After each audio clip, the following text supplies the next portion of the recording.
The Raiders have now lost 8 straight after dropping to the Chiefs on Friday night, 19-17. That plus more on Monday's edition of the Locked On Raiders podcast for December 2nd, 2024.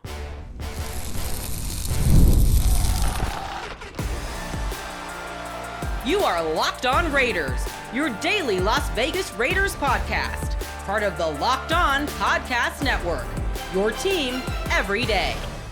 And welcome in, Raider Nation, to another edition of the Locked On Raiders podcast. Thank you so much for making this show your first listen of the day. We definitely appreciate you. If you're finding us wherever you find your favorite podcast, that's awesome. If you're checking us out on YouTube, that's awesome as well. The show continues to grow each and every day on both platforms, and it's much appreciative. And if you are checking us out on YouTube, it's because of the hard work that my man Ari does behind the scenes, making sure we're looking good and sounding good each and every day. So you can shout him out, check him out on Twitter at Ari Produces. Also, hats off to you, Raider Nation, for continuing to support the show, even through a tough season like the Raiders are going through right now, as they're currently 2-10 on the 2024 season with a handful of games left to go. You can always hit me up on Twitter if you want, at your boy Q254. And if you want to be a part of the show, as many of you do, you can hit the Locked On Raider podcast voicemail line at 707-654-4693. We'll close out the show with your calls and texts. Plenty of feedback from over the course of the weekend, from what you saw on Friday, what you're thinking about the team, what you're thinking about the head coach, and a whole lot more. That's all coming up in segment number 3. Segment number 2, speaking of the head coach, we've seen another head coach in the NFL get fired. Matt Eberflus got fired on Friday after his Thanksgiving meltdown that he had with the Chicago Bears. So where is Antonio Pierce? A lot of you have talked about AP, talked about what should happen or shouldn't happen to him after the season. So there's a couple NFL insiders that have their feedback on AP and the Raiders and where he stands right now. You'll hear that coming up in segment number 2. Of course, we'll talk about that as well. Here in segment number 1, just news and notes, and it's really just breaking down the game. 19-17, as we all know, the Raiders lost on Friday. Tough loss to the Chiefs on Black Friday. So we'll jump right into that after I tell you about the title sponsor of the show, which is Game Time. Download the Game Time app, create an account, use promo code LOCKEDONNFL for $20 off your first purchase. So unfortunate loss for the Raiders on Friday. Looked like they were going to find a way to come back and steal the game at the end. They lose 19-17. They never get an opportunity for redemption. And what I mean by that is Daniel Carlson missed 3 field goals on the day. 55, 56, and 58. Looked like he was going to have an opportunity to kick maybe a 49-yarder, maybe a little bit closer, and they never got that opportunity since there was a miscommunication between the center, JPJ, and Aidan O'Connell, and Dylan Parham, also the right guard. Just a lot of miscommunication. They fumble the ball. The Chiefs get the ball, and game, set, match. And, Antonio Pierce and the Raiders weren't happy. They thought that they heard a whistle, thought that the play was dead. They're going to send the video of it to the league and try to get an answer. But what does it matter? Whatever the league says, oh, yeah, hey, that was incorrect, or hey, I should have been called. It doesn't matter. The game's over anyway. So they lose. Carlson misses 3 field goals on the day, which is very unlike him. It was very cold. They were very long kicks as well. So I'm not really holding a whole lot against them, but just something that you don't normally see. Really didn't like the way that the game ended. Anyway, right, the Raiders and Antonio Pierce said that they were trying to get one more play. They were going to throw the ball away to waste a little bit more time. As far as I'm concerned, they shouldn't have never been in that situation. As far as I'm concerned, what they should have done, instead of having Aidan O'Connell spike the ball to stop the clock as quickly as they did, they should have just stayed there, right? Stayed there and not spike the ball immediately and wasted the same amount of time as opposed to, try to run another play just to waste time. Like, that just didn't make a whole lot of sense to me. We talk about Antonio Pierce and his, in moment coaching situations, and just, what he's been doing as a head coach. And I just think that was a bad approach to it. I thought if they were going to try to waste as much time as possible, which makes sense, you don't want to give Patrick Mahomes the ball back, instead of just having Aidan O'Connell run to the line of scrimmage and spike the ball and stop the clock, just get to the line of scrimmage, get everybody set, and wait, and let the clock run. Tick, tick, tick, tick, tick, tick. All right, you want to get down to 3 seconds? Cool. Get down 3 seconds, then spike the ball. Then have your guys come out, kick a field goal, game, set, match. You either make it or you don't, right? Simple as that. But they tried to get too cute as far as I was concerned, and it backfired on them. They lose the game, a game that they fought very tough with the Kansas City Chiefs, and again, unfortunate that they took that L. But there were some areas of this game that I really wanted to pay attention to, and I talked about it on Friday's show if you got to check it out before the actual game. Instead of giving you keys to victory, I gave you what I'll be looking for in the game. So I wanted to go over that real quick. First, the number one thing I want to look at is what Scott Turner as the as the interim offensive coordinator and play caller, what he was going to look like with Aidan O'Connell, because from everything that I've heard, Aidan O'Connell is a perfect quarterback for his system. Well, very happy with what I saw. Aidan O'Connell looked really good. 23 for 35, 340 yards, 2 touchdowns, no interceptions. They stretched the field. They were able to hit Trey Tucker deep. Brock Bowers got deep a little bit. Jacoby Myers got deep. There was some really good stuff I saw from Aidan O'Connell. I wasn't thrilled with what he looked like throwing the ball over the middle of the field, even though late in the game he was able to complete a couple over the middle of the field. But that's something that can be worked on, right? That's just nitpicking at this stage of the game. I thought he looked really good. And especially since it was his first game back and on a short week as well, and they weren't really practicing, I thought he looked really good. And again, the play calling from Scott Turner continues to look great. I'll say great because it looks so much better than what it looked the first however many handfuls of weeks it was under Luke Getsy. Scott Turner just makes a whole lot more sense. He had a touchdown pass, Aidan O'Connell, that is, to Brock Bowers, had a touchdown pass to Trey Tucker, and then you saw Jacoby Myers get 6 catches for 97 yards. But O'Connell to Bowers was a great 1-2 punch, right? Another 10-catch performance for Bowers, over 140 yards. I mean, the dude was incredible, right? And he's continued to be incredible, but all look good as far as Scott Turner, the play caller, and Aidan O'Connell, the quarterback. And again, didn't make any big mistakes. That was the biggest key. As far as the running game, I wanted to see what Sincere McCormick looked like. He also looked really good. 12 carries, 64 yards. The one area of his game he needs to continue to improve, and again, this is just kind of nitpicking because, again, you're looking and evaluating these guys for what they are in general, and especially moving forward because you're trying to put this team together and think what they're going to do in 2025. He definitely needs to work on his pass pro, right? His blocking wasn't great, but just running and being that downhill runner that the Raiders are looking for, 12 carries for 64 yards, he looked really good doing that. He needs to continue to be fed. And I still liked what Amir Abdullah did from the running back position. I think Amir Abdullah was running really strong, but Sincere McCormick was what I was really paying attention to. I wanted to continue to see if the offensive line could gel. It was the same starting 5 that it had been for the last 2 weeks. So it was their 3rd week in a row. And all in all, I mean, was there a few mistakes here and there? Sure. Did DJ Glaze get beat on a couple plays? Sure. Colton Miller? Sure. Was there miscommunication at the end? Absolutely. But for the most part, again, the offensive line looked better, right? It looked better than what we had seen from the offensive line in previous weeks, at least, leading up to the last handful of weeks where it's been the same offensive line when you're looking at Colton Miller, Jordan Meredith, JPJ at the center position, Dylan Parham at the right guard, and then DJ Glaze at the right tackle. So check that box as well. I think that's continuing to grow, and I want to see what that looks like the rest of the way. DeCam Richardson on the defensive side of things, we knew that he was going to be a guy that Patrick Mahomes was going to go after early and often, and he did. I want to say the first pass play that Patrick Mahomes had, he was looking at number 25. And that's just what it's going to be. DeCam's a rookie out there. He's going to have bad days. He didn't have a good day against Denver, didn't have a great day against Kansas City, but you see he continues to battle and continues to work. And I can appreciate that, especially after Jacorian Bennett has hit IR, so most likely his season's over. You're going to see the DeCam Richardson show. And I'm okay with that. I think that's something good to see if he can continue to build on what he's doing. He's sticking with the wide receivers. He's still learning to turn around. And when the ball's coming, there's still going to be PI calls because he's not turning around, locating the ball like he should. But again, he's trying to put it all together. Everything's moving a million miles an hour right now, so he's trying to put it together. So I'm okay with just throwing him into the fire and see how he does. I think we'll learn a lot about DeCam Richardson through the course of the season. And again, this is a 4th-round pick. This is his rookie year, and he's just, like I said, being thrown into the fire. And then finally, the other thing I was looking for was Max Crosby.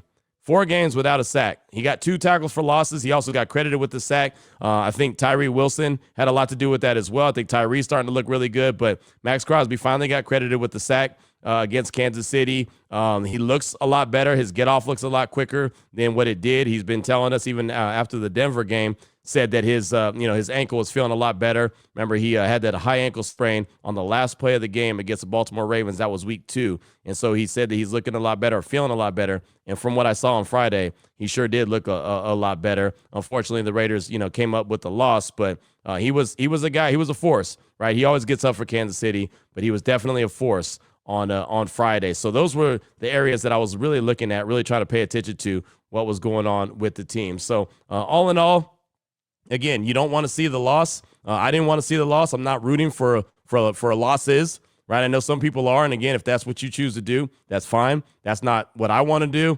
But If you ever questioned and wondered if Antonio Pierce had lost the team, you could tell by the effort that they put out on Friday that he has definitely not lost the team, right? They're still out there fighting, scratching, and clawing for him. Now, again, it's a production-based business. His words, not mine. You don't produce, you're not in business. Overall, the Raiders are 2-10 on the season. Coming up, segment number 2, what does that mean for Antonio Pierce moving forward? Could he be a one-and-done coach? That's a guy that we talked about a lot. We talked about his job status a lot on the podcast. We'll break it down coming up in segment number 2 of today's Locked On Raiders podcast. Before we get to that, though, I do want to tell you about a couple great sponsors here on the show, including the IceShaker. And if you're checking this out on YouTube, I'm going to go ahead and hold this up. So look at this thing. This thing is really, really cool. If you're trying to get some holiday shopping done quick, fast, and in a hurry, let me tell you, the IceShaker, and you can get you a customized a Raiders one just like this one. Again, I'll pull it up. I'll tell you, the wife took this from me. She was like, yeah, that's mine. She didn't let me have it, but just for viewing purposes only, I have it right now. Now, she's going to take it back as soon as I'm done recording this. But case is, you want to get it, man. The IceShaker is fantastic. I mean, as soon as it arrived in the mail, obviously they sent it to us. I was like, oh, wow, that's a really good looking thing. So it's actually created and used by the Gronkowski brothers. IceShakers have sold over 1 million bottles. They've changed the game with workout bottles, and this is the gift that you've been looking for. Go to IceShaker.com, use the promo code LOCKEDONNFL at checkout to save 25% on your order. Check this out. Kitchen grade stainless steel bottles. They won't absorb odor like the plastic bottles do. They're perfect. Patent twist in agitator that breaks up powders, but it's silent when you shake it instead of the annoying ball. You know how it sounds when you shake it up. It sounds terrible. Yeah, that doesn't do that. It's third-party tested. It will hold ice for 30-plus hours. It's customizable. It's awesome. You just need to check it out. Again, get your own. IceShaker.com. Locked On NFL is the promo code. You'll get 25% off your order. Again, let me show it to you one more time. It'll probably be the last time I have it in my hand because the wife has absolutely taken it and said this is hers. So, got to get your own. You got to get your own. IceShaker.com. Do it today. I also want to tell you about our good friends at BetterHelp. And I always want to throw the question out, how do you stay cozy during the winter months? Because it gets cold, right? And you're trying to figure out a way to stay cozy. Wrapping up in a blanket with a mug of hot chocolate or watching a movie with the family is a good way to spend the month of December, right? Well, therapy is a great way to bring yourself some comfort that never goes away, even when the season changes. So if you got something that's on your mind, weighing heavy on your mind, and you need to talk it out and it'll make you feel more comfortable, that's the key, right? We all want to feel more comfortable at the end of the day. So if you're thinking of starting therapy, well, you should. Give BetterHelp a try. It's entirely online. It's designed to be convenient, flexible, and suited to your schedule. All you got to do is fill out a brief questionnaire. You get matched up with a licensed therapist and switch therapists anytime for no additional charge. Find comfort this December with BetterHelp. Visit BetterHelp.com/LockedOn today to get 10% off your first month. That's BetterHelp. BetterHelp.com/LockedOn. All right, Raider Nation, here we go. Segment number 2 of today's Locked On Raiders podcast. Want to get into the conversation about Antonio Pierce as the head coach of the Raiders, and will he be a guy that's one and done when the season is over? Will he be one of those guys, or will Mark Davis and company decide that he deserves one more year? And from the sounds of it, and I don't know 100%, but from the sounds of it, he's got a 2-year deal, right? I know that's been a conversation that we've had a lot here on the podcast. I've had it on my radio show. I believe he's got a 2-year deal. So money's not going to be the situation. Like, he's not going to hold on to his job because Mark Davis doesn't want to pay him the money, because 2-year deal is a whole lot of nothing, right? It doesn't really mean that. And he'll have one more year on the deal. And with all the money that the Raiders are making as an organization in the city of Las Vegas, believe me, that will not be a problem. But what happened is, well, we've seen another head coach lose their job. We saw on Friday, we saw Matt Eberflus of the Bears get fired after the meltdown that he had on Thanksgiving Day. And the thing that the Bears did that was just kind of cold-blooded was they let him go out there, talk to the media, get asked questions about his job, and then a couple hours later, they decided to fire him. Like, that didn't make any sense, but I guess that's kind of how the Bears operate. So currently, right now, there's 3 job openings. The Jets, who fired their head coach Robert Saleh first. Now they've got Jeff Ulbrich there as the interim coach. The Saints fired Dennis Allen, and then on Friday, the Bears fired Matt Eberflus. So there's usually about 8 openings every single year. And normally it's probably about one that's a surprise, one or two. Like Seattle, for me, was a surprise. I didn't think Pete Carroll was going to get fired, and he eventually did, and they didn't really quite fire him. They just took him from the head coaching spot, and he still has a job within the organization, but kind of know how that goes, right? So that was the one that surprised me. So I'm looking at maybe the Jaguars, the Bengals, possibly, depending on how they finish. The Browns could be. I don't think they will be, but they could be moving on. The Cowboys, they won't fire their coach, but Mike McCarthy's contract runs out after this year. The Giants, I could see Brian Daboll being on the way out. And obviously the Raiders are a conversation as well. So on Friday, I was doing ESPN. I was on my ESPN show, or I was actually on 7 a.m. to noon right before kickoff of the Raiders game. So I was like, all right, well, I'm going to talk sports for 5 hours, then going to watch the Raider game. So that's when Matt Eberflus got fired, when I was live on the air. So we had Jeremy Fowler from ESPN join us, and he was talking about why Eberflus got fired, why it took so long, whatever the case may be, and started to go around the league about some other teams that could be potentially firing their coach when the season is over, or even in season if they decide to. He didn't mention the Raiders, so I was like, well, Jeremy, I'm in Las Vegas. Right? I'm in Las Vegas. What do you think about Antonio Pierce, where he stands right now with the silver and black? This is what Jeremy Fowler had to say on Friday. This is before the game, so he'll talk about the Raiders being 2-9 on the season. Obviously, they're 2-10. Again, this is Jeremy Fowler from ESPN, who talks to everyone around the league about Antonio Pierce and his kind of job security. Again, this was Friday. Check it out. I would say there's a little bit of a growing sentiment around the league as to whether the Raiders just feel like they're due for a cleansing, not only just at head coach, but just the way they do things operationally. There's been a lot of change, a lot of turnover. The bringing on of Tom Brady as minority owner is timely. The feeling I get is that Mark Davis, the owner, will rely on Tom to help out with sort of the new direction. GM Tom Telesco, I think, would be part of that mix. At least that's my feeling right now. But, certainly you're sitting at 2-9, and Antonio Pierce declares the Raiders as the worst team in the NFL publicly in a press conference setting. That got people's attention. And I know it's a job that a lot of people who pay closely to these things have it circled as a potential opening. So, maybe he can help himself in these last 5 or 6 games, but it's going to take something, I would imagine, to really help that. So that's what Jeremy Fowler had to say. And, again, it's kind of the common theme. And this is what, any time someone asks me about Antonio Pierce's, job security, I always go back to, I don't know what Tom Brady's role is, right? And a lot of people, well, Tom Brady's only a 10% minority owner, so what can he do? I don't know, right? I mean, because again, we've heard different conflicting reports that he's going to be very heavily involved. Like Diana Rossini from The Athletic said that he's going to be in charge of like 90% of personnel, which I just don't know if that's realistic. We just don't know. We haven't got clarity on what his role is, and does that include the head coach? Does he, have say in who the head coach is? There's conversation that Mike Vrabel could be in line to be the Raiders' next head coach, and they can, move on from AP. I just don't know, and it's hard for me to give you a truthful answer because I don't know what Brady's role is and how much influence he really has. But you hear Jeremy Fowler, again, reference Tom Brady there, and it's like that's the big elephant in the room. We know he's there. We know he's a part, but how big a part is he? So that was Jeremy Fowler from ESPN talking about Antonio Pierce, and he feels like Tom Telesco, will be part of the team moving forward. AP probably needs to win some games. I don't think that AP could lose the rest of the season and not be the head coach unless there's already some understanding that he's coming back, right? I feel like he's got to win, a game or 2 or 3. I feel like he's got to do something. But then again, on Friday, that showing I thought was really good from the Raiders and clearly shows that he has not lost the team. So following the game on the Amazon Prime broadcast, Albert Breer was asked about Antonio Pierce, was asked about multiple coaches and asked about multiple scenarios, including the Chiefs and them getting Hollywood Brown back. But this is what Albert Breer, who's obviously been around the league for a very long time, Monday Morning Quarterback, SI, does a fantastic job.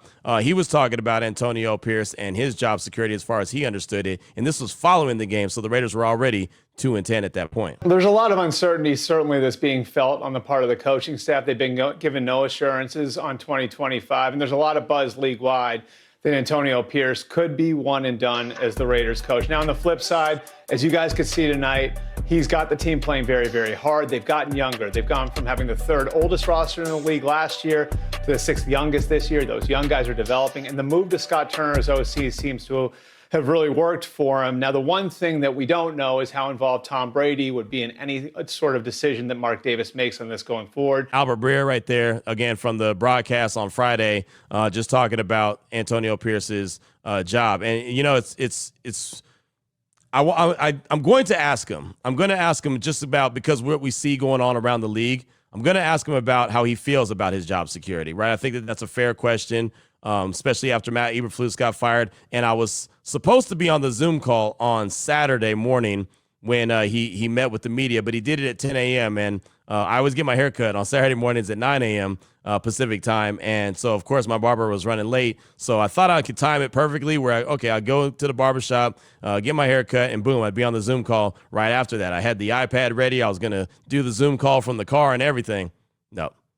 Didn't happen. Barber was running late, so that happens sometimes, and I didn't get out of there on time. So I really wanted to ask him on Saturday about, how he felt his job security was because of what had happened with Matt Eberflus and the Bears on Friday, but just didn't get that opportunity. So we don't talk to him today. I think the next chance we'll get to catch up with him is probably on Wednesday. And so, I'll just straight up ask him, hey, you see what's going on around the league? His words, not mine. He said it's a production-based business. You have to produce or you won't be in business. And certain instances like what happened on Friday at the end of the game when they decided that they wanted to run another play and not just let Aidan O'Connell, salt out the clock and then spike the ball like I thought he should have done. Those kind of in-game decisions don't help his case, right? Again, I've been fully supportive of Antonio Pierce. I think that this has been a tough year for him. I think this would be a tough year for any head coach, but it's kind of, it is what it is at this stage of the game. So, like I said, I do think that he has to probably win a couple more games to secure that him being back. I'd like to see him back. I'd like to see him back with a full team, a healthy team, and a really good quarterback or a really good offensive coordinator like Scott Turner is looking to be. We talked about Aidan O'Connell so many times on this show. Is he or isn't he? Maybe him and Scott Turner make magic. Right? Maybe the rest of the way, all of a sudden we see a fantastic quarterback and a fantastic offensive system. And if that's the case, well, then you've got other decisions that you can make in the offseason, right? I mean, you're still picking very high in the draft, whether that's number 1, 2, or 3, but right now you're in the top 3. You're sitting there at number 2, right? I mean, whatever the case may be, you can go in different directions if you found your quarterback and your offensive coordinator. I wish, as many people have said, well, what if Aidan O'Connell had started the season? Yeah, I mean, that would have been great, but he still would have been working for Luke Getsy. So, how was it Luke Getsy that was bad? Was it Aidan O'Connell that was bad? Because he was bad in training camp. I'll be the first to tell you, man. I was there. I was there for every day, and he was not good. And Minshew wasn't either. And for obvious reasons, Minshew got the start. If it all was even, I feel like it was the money based. The fact that they had paid Minshew $15 million fully guaranteed for the next 2 years. So if they're going to give him that money, that's probably why they went with them. If in fact everything was even, right? And again, I'm not in those meetings. I didn't sit down with AP when he announced that Minshew was going to be the starter. I wasn't sitting down for that decision. All I was on the Zoom call when he announced it. Right? I mean, so it's not like we know the exact definition and details on why Minshew was starting, but man, I sure would have liked to see what O'Connell would have looked like all season with Scott Turner, not Luke Getsy, because Luke Getsy clearly wasn't it. But again, you heard from Jeremy Fowler, you heard from Albert Breer. Sounds like some more work is probably going to need to be done for Antonio Pierce to hold on to his job. I know some people definitely don't want him to come back, and that's fine. That's your prerogative. But it sounds like he's going to have to win some more games to be able to retain his job as the head coach of the Silver and Black. So we'll see how it all plays out. Again, every year on the average, about 8 openings. Currently, there's 3. So we'll see how it all plays out. Obviously, the Raiders played on Black Friday, but when the coaches start getting fired, that's what we call Black Monday. What's on your mind? Your calls and texts are coming up next. 707-654-4693. Segment number 3 of today's Locked On Raiders podcast.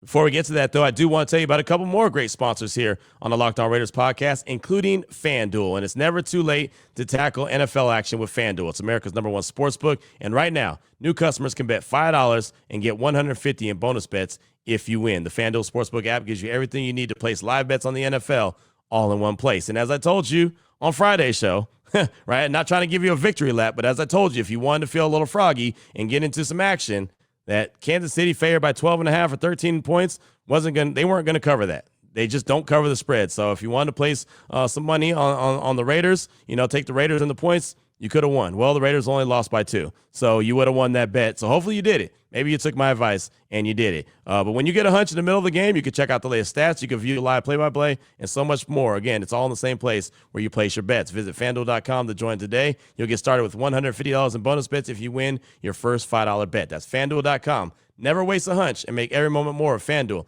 an official sportsbook partner of the NFL.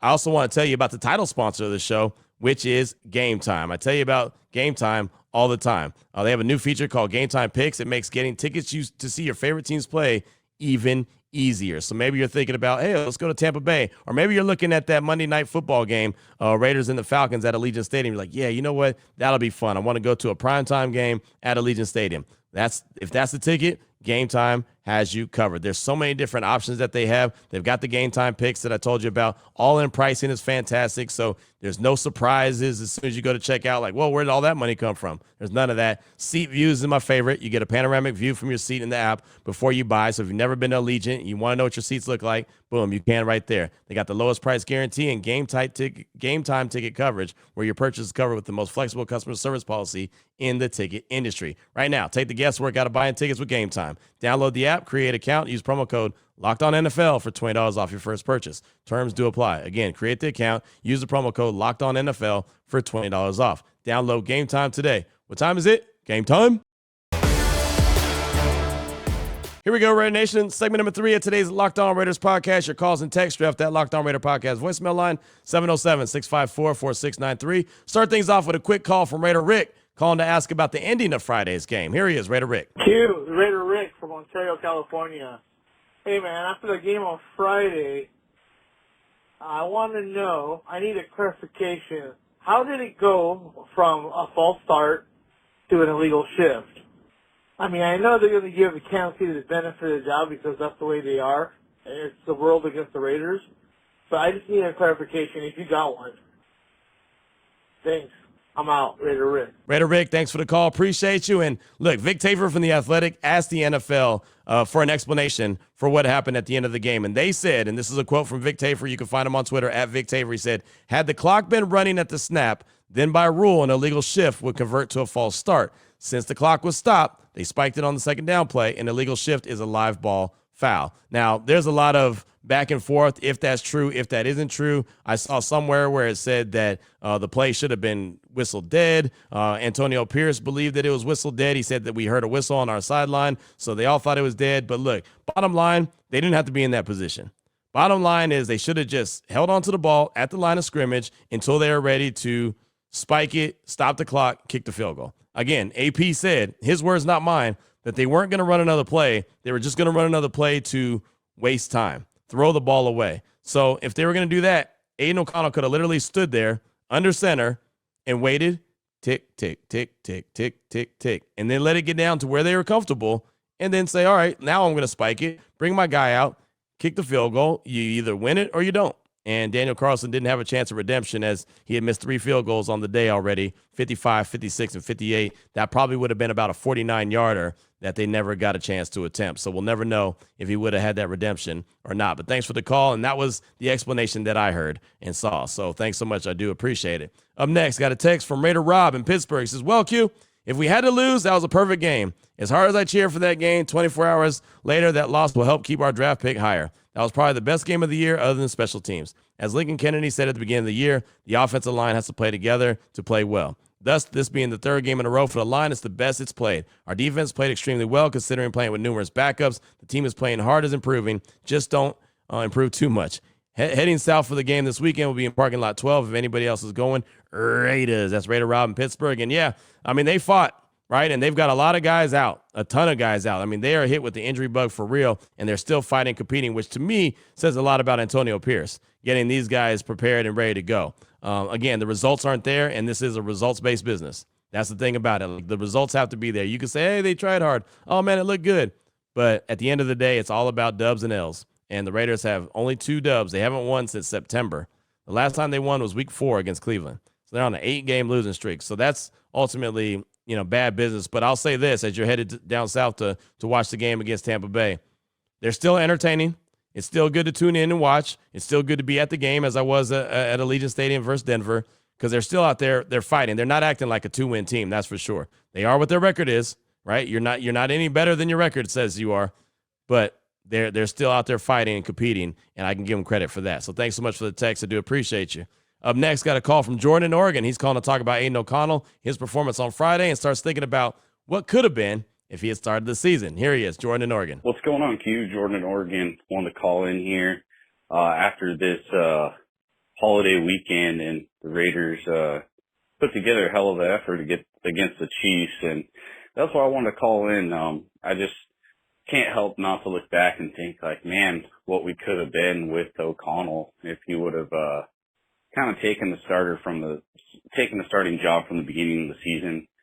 And I remember you during training camp were a little bit kind of shocked as well. I think if I remember right, a lot of the beat writers, and I know you're not a beat writer, but a lot of the media covering Raiders during Costa Mesa were saying the quarterbacks weren't real impressive during camp, but if anything, you kind of felt like they would still O'Connell hadn't done anything to necessarily lose his job, is kind of the way I thought.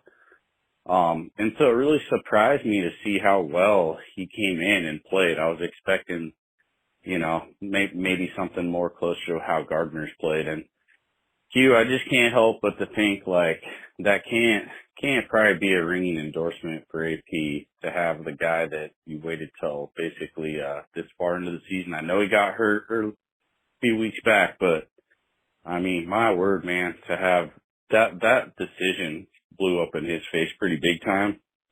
And that's kind of why I wanted to call us early on. I remember there's a lot of people saying that decision to go with Minshew over O'Connell could be something that kind of comes back to not be that good of an endorsement for AP going forward. And I just can't help but to think what we may have been. It may have been closer to the team that people thought we were going to be, which myself, I was predicting maybe around a 500 team. But just to look and see how much better O'Connell looked, it just blows my mind. And honestly, I don't think that bodes well for AP. That's just my thought. I think, if anything, ownership's probably going to look at this and think just another decision that he kind of whiffed on. Just call him as it is.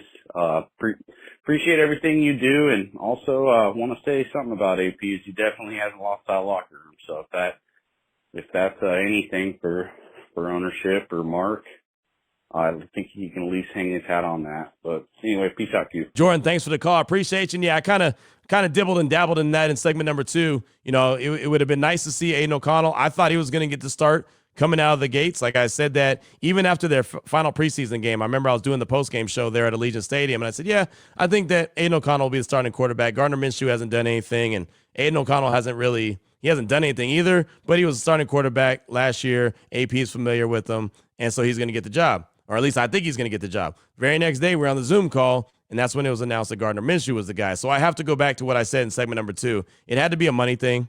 The fact that they guaranteed Minshew $15 million, right? So it's like, hey, if these guys are close, give it to the veteran who we're paying. And unfortunately, that's the business of the NFL, right? And some teams, they try not to follow that business model, but a lot of times you can follow the money. You can follow the money, and the money will tell you the answers that you're looking for. So, again, the thing, like I mentioned in segment number 2, Aidan O'Connell wouldn't have been working with Scott Turner all season. So now I'm excited to see what Aidan O'Connell looks like moving forward because he's with Scott Turner. So how can Scott Turner continue to build this team around what Aidan O'Connell does really well? You saw him stretch the field on Friday, right? Take some deep shots. They took more deep shots on Friday than I've seen them take all season. Right? And that's a good thing because that's what the Raiders need to do. It's something Antonio Pierce has said that he wants to do. They also ran the ball strong downhill with, Sincere McCormick. They're still not going to be some dominant. They're not, the Baltimore Ravens where they're out there leading the league in rushing. They're not the Packers that are running. They're not, they're not the Philadelphia Eagles running with Saquon Barkley, but they did enough to keep them balanced. So, again, I just want to continue to see what it looks like with Scott Turner as the OC. Now, if he had been the OC to start the season, what could that have looked like? That's my bigger question. What could O'Connell and Turner look like together from the beginning of the season? I'm sure it'd be a lot different than what we see right now. But thanks so much for that call. Definitely appreciate you. Up next, we keep it in Oregon. Got a text from Tim in Oregon. It says, hey, Q, Tim from Oregon. I'd like to pose a possible starting quarterback for our Raiders for 2025 and beyond. It's Aidan O'Connell. Now, you're all possibly saying no way. But hear me out.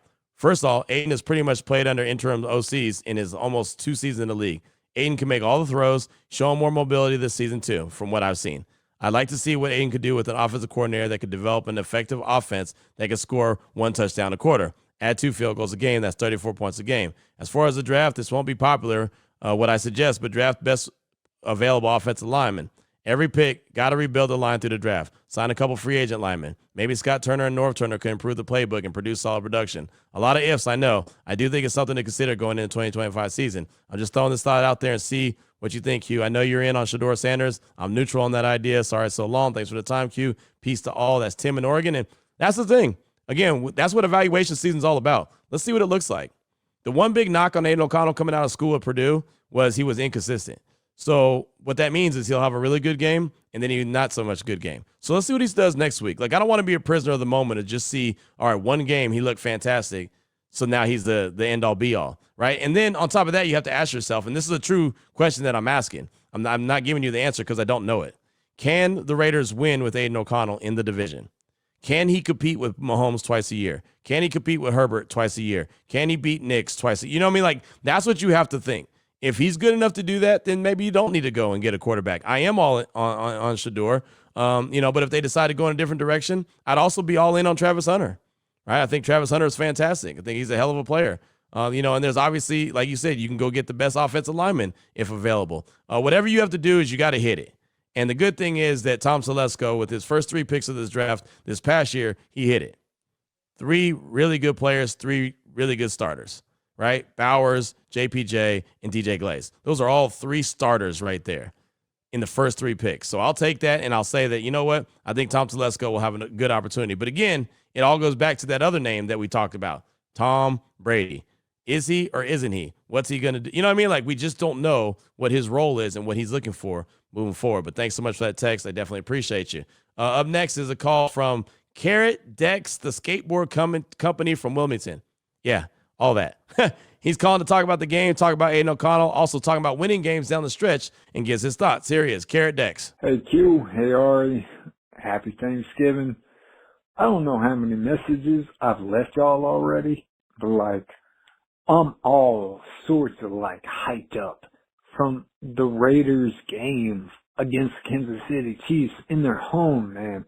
Yo, this is Carrot Dex, the skateboard company from Wilmington, North Carolina. Yo, I gotta tell you, man, I was juiced watching this damn game. Yo, I'm okay with keeping Aidan. He made these weird over-the-throw wrist, the wrist bends like Tom Brady bends the wrist. The 12 was kind of weird, man. I thought it was a second coming for a second. But let's not even talk about that. Yo, what if we win some games? Can we win some games? Do we have to go and be a 2-win team? This ain't no damn 2-win team. I saw. This ain't no 2-win team, man. I don't know what the heck is going on. I think it might have been Luke Getsy, to be honest with you, but this ain't no dang 2-win team. This team can play. They showed up for a game. Bill Belichick said the real football team shows up after Thanksgiving. I don't know about winning or losing, but if we win, that's cool. You know what? You grown-ass men want to make a paycheck, and I can't say anything wrong about that. But if we pick around 8th or 9th in the draft, yo, I want that kid from Boise State. I want the best running back with the best tight end. I want to make so many issues to be so many issues that it's a problem. That's what I want. That's what I want. Doesn't matter what quarterback sits back there. We're just going to win. And that's what I'm about. Just stacking it up and just saying, we're going to win, baby. Dex, thanks so much, man. Appreciate you. And yes, you're right. This team doesn't feel like a 2-win team, but you are. You are what your record says you are, right? You're 2-10. They've lost 8 in a row, right? I mean, the close games and still fighting, that's all good and everything. But at the end of the day, it's all about dubs and L's. and they've got a lot of L's and not very many dubs, right? I mean, that's the reality of it. It did look good on Friday, looked better, I should say, on Friday than it's looked in a very long time. I thought the offense looked like it was actually a well-oiled machine. The only problem was that, they relied on Carlson to try to kick too many field goals as opposed to punching it in more times than not. I mean, still, you come up with 17 points, you got to be around 24 to win. Look, 24 points is something we talk about. They got to 24 points, they would have won. It's just that simple. So, unfortunately, Carlson had a bad day. Do I think he's a bad kicker? Not at all. But, 55, 56, and 58 is nothing to, shake a stick at. It's not like those are gimmies. And it was in the cold as well, so it's just a tough day out for one Daniel Carlson. But, yeah, I mean, I do think that things looked really good, and we'll see what happens with the team moving forward and if they continue to fight the way that they are for Antonio Pierce. Thanks so much for the call. Appreciate you. We'll close out with a text from Jesus in Mesa, Arizona. He said, what's up, Q? It's Jesus from Mesa. Here's my only words for this season. Everyone coming in here expecting a Super Bowl appearance needs to chill. I've been a Raider fan since birth, and for these recent years, we haven't had consistency with coaching at all. With that being said, we can't sit here trashing AP like there wasn't BS since the get-go.